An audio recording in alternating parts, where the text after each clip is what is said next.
오늘 우리에게 주시는 말씀은 고린도후서 12장 7절 말씀부터 10절 말씀까지입니다. 여러 계시를 받은 것이 지극히 크므로 너무 자만하지 않게 하시려고 내 육체의 가시 곧 사탄의 사자를 주셨으니 이는 나를 쳐서 너무 자만하지 않게 하려 하심이라. 이것이 내게서 떠나가게 하기 위하여 내가 3번 주께 간구하였더니 나에게 이르시기를 내 은혜가 내게 족하도다. 이는 내 능력이 약한 데서 온전하여짐이라 하신지라. 그러므로 도리어 크게 기뻐함으로 나의 여러 약한 것들에 대하여 자랑하리니 이는 그리스도의 능력이 내게 머물게 하려 함이라. 그러므로 내가 그리스도를 위하여 약한 것들과 능력과 궁핍과 박해와 곤고를 기뻐하노니 이는 내가 약한 그때에 강함이라. 아멘. 오늘 12월의 마지막 주일, 또 2025년의 마지막 주일 예배 함께 하시는 우리 온 성도님들 주님 이름으로 환영하고 축복합니다.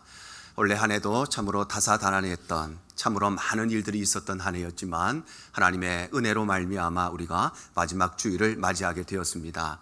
우리 지난 1년간도 참으로 광야 같은 이민의 3일, 앞으로 보이지 않는 그런 광야 같은 그런 동굴과 같은 삶 속에서도 하나님이 우리에게 은혜 주셔서 여기까지 왔습니다. 우리 마지막 주일인데 우리 옆에 분 보시면서 올 한 해도 수고 많으셨습니다 이렇게 한번 인사하실까요?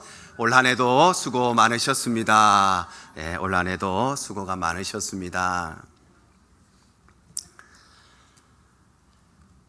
우리의 인생을 살아가다 보면 우리의 삶에는 순리대로 진행되는 일이 있는가 하면 또 때로 우리의 삶에는 역설적인 일들이 생기기도 합니다. 역설이라고 하는 것은 겉으로 보기에는 불합리한 것처럼 보이고 겉으로 보기에는 모순되는 것처럼 보이지만 그러나 그 속에는 바로 진실이 숨겨져 있는 것이 바로 역설입니다. 그래서 우리의 인생에는 심은 대로 거두는 일, 노력한 만큼 열매를 맺는 일, 수고한 만큼 그 대가를 받을 수 있는 순리대로 되는 일이 있는가 하면 또 때로 우리의 삶에는 그와 정반대되는 역설적인 일들을 만나기도 하는 것입니다. 그런데 우리 인생의 최고의 역설은, 아니 우리 인류의 역사의 최고의 역설은 다름 아니라 억만 죄인인 우리가 바로 구원의 은혜를 얻었다는 것입니다. 왜냐하면 죄의 삭은 사망이기 때문에, 그래서 죄인인 우리는 당연히 영원한 죄와 영원한 저주와 영원한 멸망에 빠지는 것이 순리인데, 그런데 순리대로 우리가 죽지 않고 참으로 역설적이게도 우리가 구원의 은혜를 얻었다는 것, 죄인인 우리가 영원한 생명을 얻었다는 것, 이것이야말로 최고의 역설인 것입니다. 이처럼 복음은 역설의 메시지이기 때문에, 그래서 복음은 아무나 이해할 수 있는 것이 아니라 복음은 구원의 은혜를 얻은 자만이, 복음은 하나님의 선택함의 은혜를 받은 자만이 이해할 수가 있는 매우 높은 차원의 신비스러운 진리인 것입니다.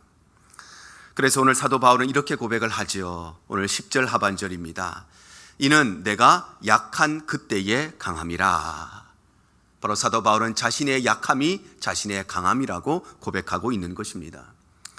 그렇다면 왜 사도 바울은 자신의 강한 것이 아니라 자신의 약한 것이, 자신의 연약한 부분이 오히려 자신의 강함이라고 고백하는 것일까요? 그 이유는 다름 아니라 바로 약함이 우리의 한계를 깨닫게 하기 때문입니다. 바로 약함은 내가 얼마나 연약한 존재인지, 내가 얼마나 무능한 존재인지, 내가 얼마나 어리석은 존재인지, 내가 얼마나 불완전한 존재인지 우리는 나의 약함을 통해서 그것을 깨닫게 되기 때문에, 그래서 우리의 약함은 우리의 강함이 되는 것입니다. 오늘 본문의 말씀을 기록한 이 사도 바울은 그야말로 금수저로 태어난 사람이었습니다. 그래서 그는 태어나면서부터 그냥 단순한 신분이 아니라 로마의 시민권을 가지고 태어나고, 그리고 그의 나이 11살이 되었을 때에는 그 당시 세계 최고의 석학이라고 불리던 이 가말리엘 문화에서 율법을 공부하기 위해서 예루살렘으로 유학을 떠났습니다. 오늘날에는 많은 사람들이 자신의 꿈을 이루기 위해서 유학을 가기도 하고 또 더 나은 미래를 이루기 위해서 이민의 삶을 선택하기도 합니다. 그런데 2000년 전 바울이 살던 그 시대는 유학 가는 사람도 없었고 이민 가는 사람도 없었고 심지어는 옆 동네로 이사 가는 사람도 없던 시대였습니다. 그 시대에는 모든 사람들이 자기가 태어난 그 동네에서 자라고 성장해서 그 동네에서 결혼하고 그 동네에서 자녀를 낳고 가정을 이루고 그 동네에서 평생을 살다가 그 동네에 묻히는 것이 2000년 전 사도 바울이 살던 그 시대의 일반적인 삶이었습니다. 이런 점에서 바울이 해외로 유학을 갔다는 것은 그것도 너무 천재라서 그래서 국비 유학생으로 국가의 부름을 받고 유학을 간 것이 아니라 가정의 후원 속에서 11살의 어린 나이에 조기 유학을 갔다는 것은 그의 가정이 얼마나 재력이 대단한 집안이었는지, 그의 가문이 얼마나 사회적으로 경제적으로 대단한 금수저 집안이었는가를 잘 보여주는 것입니다. 오늘날도 부모가 자녀들을 서포트해 주지 않으면 유학가는 것이 쉽지가 않지요. 그런데 그 옛날 2000년 전에 바울의 가정이 그의 모든 뒷바라지를 하고 유학을 보냈다는 것은 그의 집안은 보통 집안이 아니라 어느 면으로 보나 누구도 따라올 수 없을 만큼의 금수저 집안이었다는 것을 보여주는 것입니다. 또한 바울은 머리도 아주 비상하고 똑똑한 사람이었습니다. 집안에서 아이를 밀어주려고 하는데 근데 아이의 머리가 따라주지 않아서 그것을 이루지 못하는 경우도 있지요. 근데 바울은 그런 사람이 아니었습니다. 집안에서도 그의 미래를 아주 빵빵하게 밀어줄 뿐 아니라 그의 머리가 아주 비상하고 똑똑한 사람이어서, 그래서 그의 스승이었던 이 가말리엘은 세계 최고의 석학이었기 때문에 전 세계에서 그의 가르침을 배우기 위해서 예루살렘으로 아주 수재들이 몰려들었습니다. 그런데 그 수많은 수재들 중에서도 치열한 경쟁을 뚫고 이 스승의 뒤를 이어서 율법의 계승자로 낙점받은 사람이 있었으니 그가 바로 사도 바울이었던 것입니다. 뿐만 아니라 사도 바울은 정치적인 수완도, 소위 말하는 일머리가 아주 대단한 사람이었습니다. 공부는 잘하는데 일머리가 없는 사람이 있습니다. 학교 성적은 아주 좋은데, 그래서 아주 좋은 학교를 나왔는데 무엇인가 일을 시켜보면 일을 잘 하지 못하는 그런 사람들도 있지요. 그런데 사도 바울은 그런 사람이 아니었습니다. 그는 머리도 똑똑하고 비상할 뿐만 아니라 어떠한 일을 어떻게 해야 되는지 일머리가 뛰어난 정치적인 수완이 아주 대단한 사람이었습니다. 그래서 그는 교회를 핍박할 때에, 교회를 핍박하고 성도들을 핍박하고 복음을 핍박할 때에 그냥 젊은 혈기로 앞뒤 가리지 않고 무작정 핍박한 것이 아니라 그는 대제사장에게 공식적인 문서를 발급받아서 합법적으로 이 모든 일을 행할 만큼 뒤처리가 아주 깔끔한 그런 정치적인 수완이 매우 뛰어난 사람이었던 것입니다. 이처럼 바울은 금수저 집안에 태어나서 머리도 아주 똑똑하고 비상하고 거기에다가 일머리도 있는 정치적인 권력까지 움켜쥐었던, 그야말로 세상적으로는 모든 것을 다 가진 사람, 어디에도 내놓아도 손색이 없고 누구와 비교하여도 빠지는 것이 없고 모든 사람에게 부러움을 받는 사람이 바로 사도 바울의 삶이었습니다. 그런데 사도 바울은 거기에다 더해서 세상적으로만 금수저인 것이 아니라 그는 신앙적으로도 금수저였습니다. 그래서 그는 다메섹 도상에서 다른 사람들은 듣지 못했던 예수님의 음성을 홀로 들은 사람이 바로 사도 바울이었고, 그 음성을 통해서 예수님을 직접 만난 사람이 바로 사도 바울이었습니다. 또한 그는 그 이후에 귀신을 쫓아내기도 하고 걷지 못하던 사람을 일으켜 세우기도 하고 심지어는 죽었던 사람을 살려내기도 하는 실로 어마어마한 기적과 표적을 행한 사람이 바로 사도 바울이었습니다. 그리고 심지어 이 고린도후서 12장 2절 상반절에는 이렇게 기록을 합니다. 내가 그리스도 안에 있는 한 사람을 아노니 그는 14년 전에 셋째 하늘에 이끌려 간자라. 바로 사도 바울은 셋째 하늘, 소위 말하는 삼층천에 이끌려 가서 그 누구도 경험하지 못한 그 황홀한 경험을, 그 신비한 경험을, 그 특별한 경험을, 그 놀라운 경험을 직접 체험했던 사람이 바로 사도 바울이었습니다. 이처럼 사도 바울은 세상적으로도 아주 금수저인 사람이었고 또 신앙적으로도 남들은 체험하지 못한 대단한 일들을 체험했던 금수저였기 때문에 바울은 무서운 것이 없었습니다. 두려운 것이 없었습니다. 남부러운 것이 없었습니다. 그의 인생은 어떤 걸림길도 없는 탄탄대로의 인생이었고 승승장구하는 인생이었습니다. 그런데 그에게는 결정적인 연약함이 있었으니 그것은 바로 그의 육체의 질병이었습니다. 바울이 가지고 있었던 육체의 질병이 구체적으로 무엇이었는지는 정확히 알 수가 없습니다. 안질과 같은 안과 계통의 질환이었는지, 아니면 거품 물고 쓰러지는 간질병이었는지, 아니면 또 다른 어떤 질병이었는지 그 질병의 제목은 우리가 알 수 없지만 분명히 알 수 있는 것은 이 육체의 질병이 그의 인생을 평생 동안 괴롭게 하고 그리고 고통스럽게 했다는 것입니다. 이처럼 바울은 모든 것을 다 가지고 있었던 반면에 그의 삶을 평생 동안 괴롭히고 평생 동안 고통스럽게 했던 이 육체의 질병이 떠나지를 않았는데, 그럼에도 불구하고 바울은 이렇게 고백을 합니다. 오늘 7절의 말씀입니다. 여러 계시를 받은 것이 지극히 크므로 너무 자만하지 않게 하시려고 내 육체의 가시 곧 사탄의 사자를 주셨으니 이는 나를 쳐서 너무 자만하지 않게 하려 하심이라.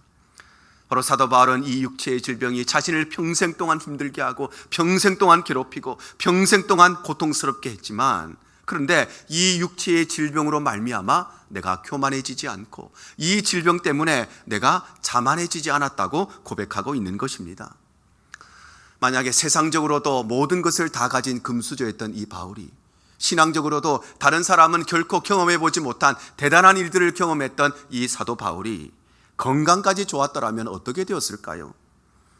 아마 그랬다면 그는 자기가 세상에서 제일 잘난 줄 알고 자기가 최고인 줄 아는 교만한 사람이 되고 말았을 것입니다.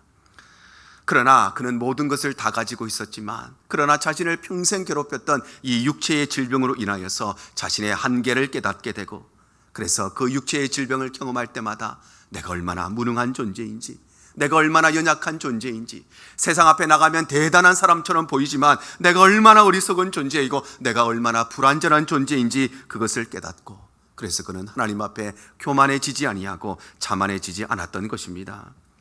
사랑하는 성도 여러분, 저와 여러분에게도 아픔이 있고 어려움이 있고 약함이 있을 수 있습니다.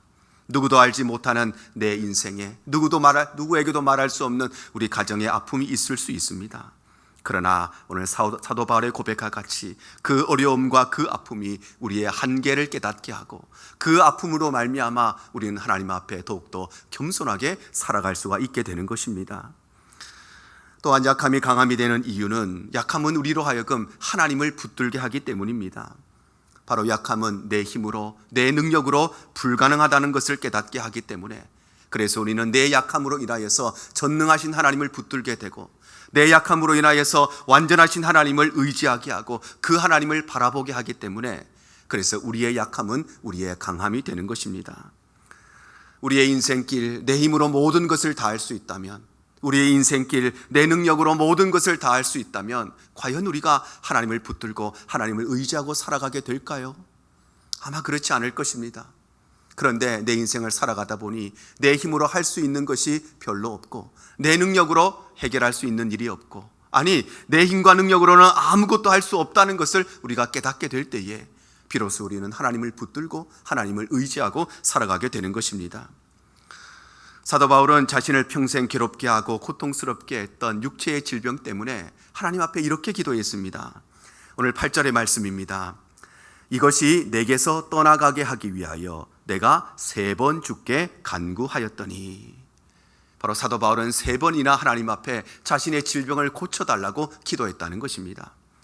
여기에서 3번 기도했다는 것은 딱 3번 했다는 것이 아니라, 성경에서 3은 완전수이기 때문에 3번 기도했다는 것은 그는 자신의 질병을 고쳐달라고 하나님 앞에 오랜 시간 동안 그는 아주 수많이 기도했다는 것을 의미하는 것입니다.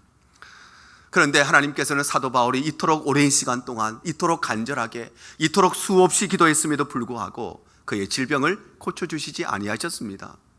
왜냐하면 하나님께서 그에게 이 질병을 허용하신 것은 그로 말미암아 내 힘과 내 능력으로는 할 수 없다는 것을 날마다 깨닫게 하셔서, 그래서 하나님만 의지하고 하나님만 붙들고 하나님만 의지하고 살아가게 하기 위함이었습니다. 그래서 사도 바울은 이렇게 고백을 합니다. 고린도후서 1장 9절의 말씀입니다. 우리는 우리 자신이 사형 선고를 받은 줄 알았으나 이는 우리로 자기를 의지하지 말고 오직 죽은 자를 다시 살리시는 하나님만 의지하게 하심이라.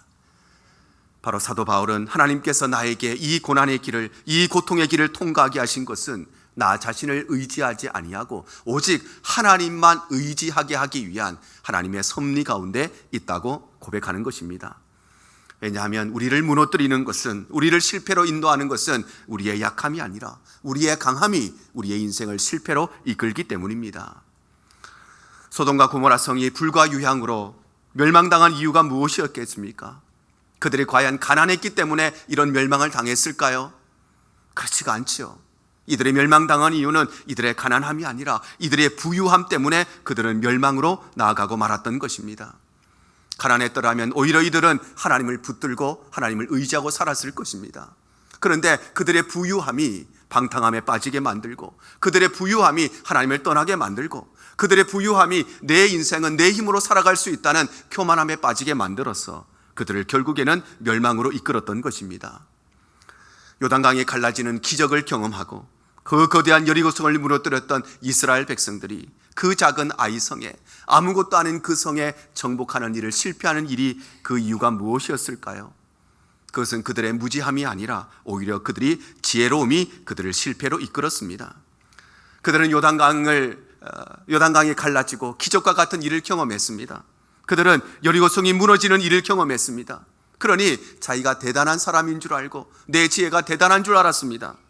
그래서 하나님을 의지하지 아니하고 자신의 지혜로움을 의지하다가 결국에는 실패를 당하고 말았던 것입니다. 하나님의 마음에 합했던 성군 다윗이 성적인 타락에 빠지게 된 이유가 무엇이 있을까요? 그가 너무 무능했기 때문에 이런 성적인 타락에 빠지게 되었을까요? 그렇지가 않습니다. 오히려 다윗이 정말 무능한 사람이었다면, 아무것도 할 수 없는 능력 없는 사람이었다면 오히려 하나님을 붙들고 살았을 것입니다. 그런데 그는 능력이 너무 탁월했기 때문에, 그는 대단한 사람이었기 때문에 오히려 그의 탁월한 능력이 그를 타락으로 이끌었던 것입니다. 여러분, 우리가 실패하는 이유는 가난해서가 아니라 부유함 때문입니다. 우리가 이 먼 나라 이민 땅에 건너와서 아무도 의지할 것이 없던 그때에 하나님밖에 붙잡을 수 없는 그 상황 속에서, 그런 가난함 속에서도 우리는 하나님을 붙들고 살지만, 그러나 미국 생활이 안정이 되고 내 삶에 부유함이 찾아오면 우리는 점점점 신앙생활에 멀어지는 것입니다.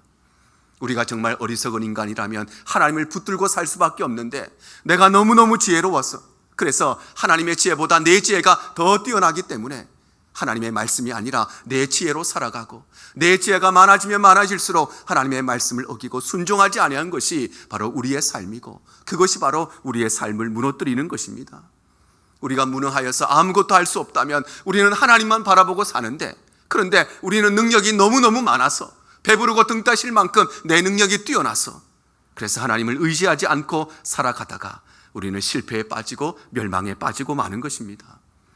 그래서 사도 바울은 자신의 부유함과 자신의 지혜로움과 자신의 탁월한 능력을 자랑하는 것이 아니라 오히려 자신의 약함을 자랑하고 있는 것입니다.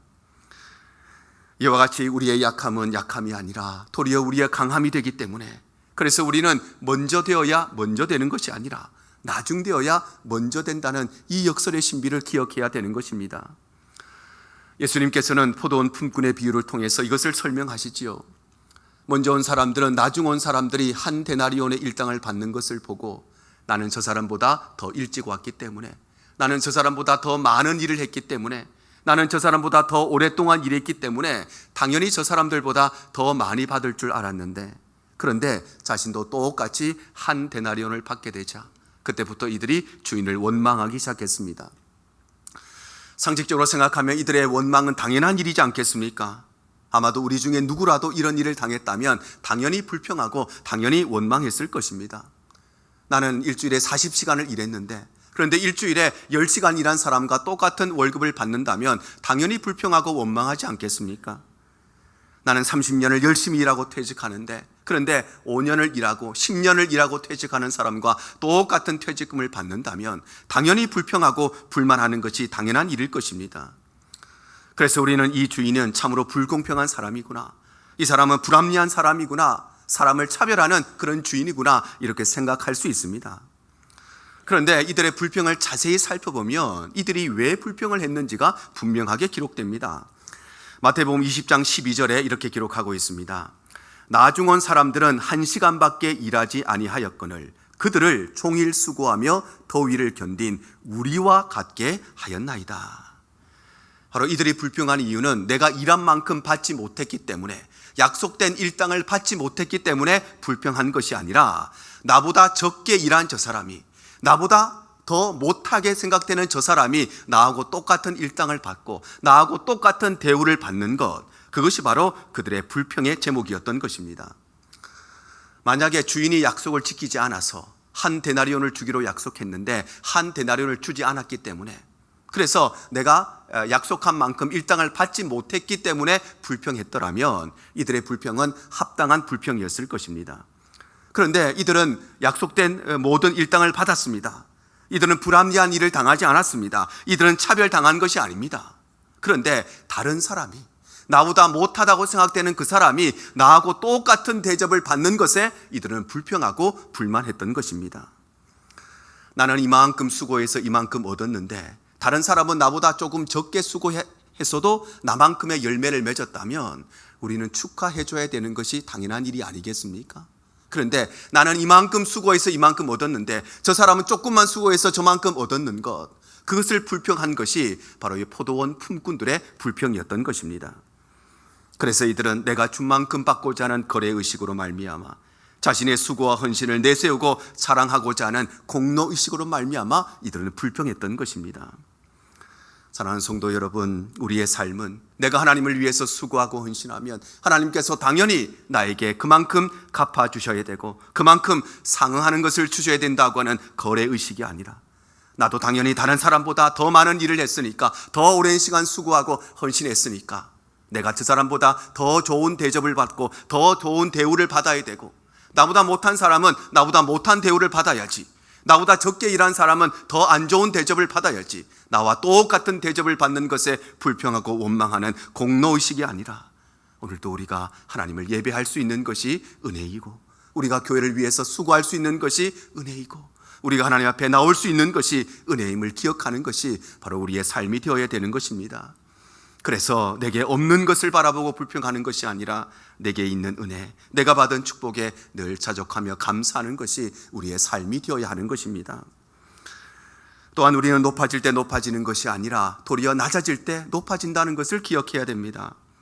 그래서 예수님께서는 하나님의 본체이심에도 불구하고 자신의 모든 권리들을 스스로 아낌없이 포기하셨습니다.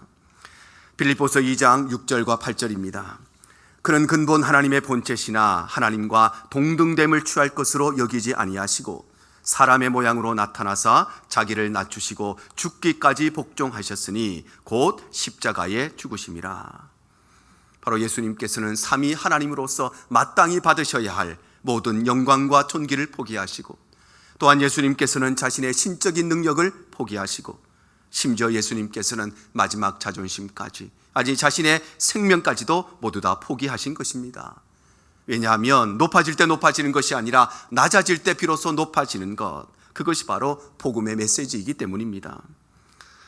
그러므로 우리의 믿음과 신앙은 우리가 얼마나 포기할 수 있느냐로 우리의 믿음이 측정됩니다. 모세는 바로의 공주의 아들이라 칭함받을 수 있는 명예를 포기했습니다. 요셉은 자신을 노예로 팔아넘긴 형들을 미워할 수 있는 권리를 포기했습니다. 다윗은 자신을 죽이고자 했던 사울에게 복수할 수 있는 기회를 포기했습니다. 욥은 하나님을 향해서 불평하고 원망할 수 있는 마음을 포기했습니다. 왜냐하면 포기하는 것만큼이 나의 믿음이고 나의 신앙이기 때문입니다. 누군가가 나를 미워하면 나도 그 사람을 미워할 수 있습니다. 그런데 미워할 수 있는 그 당연한 거리를 포기하는 것이 나의 믿음이고 나의 신앙인 것입니다. 나를 힘들게 하는 사람, 나도 똑같이 눈에는 눈으로, 이에는 이로 그를 고통스럽게 해줄 수 있지만, 그러나 그렇게 할 수 있는 권리를 포기하고 내려놓는 것이 우리의 믿음이고 우리의 신앙인 것입니다. 예수님께서는 우리를 위해서 모든 것을 포기하시고 목숨까지 포기하셨는데, 그런데 우리의 알량한 자존심 하나 포기하지 못하는 것이 우리의 믿음이고, 우리의 작은 불평거리 하나 포기하지 못하는 것이 우리의 믿음이고, 우리의 작은 원망거리 하나 내려놓지 못하는 것이 우리의 믿음인 것입니다.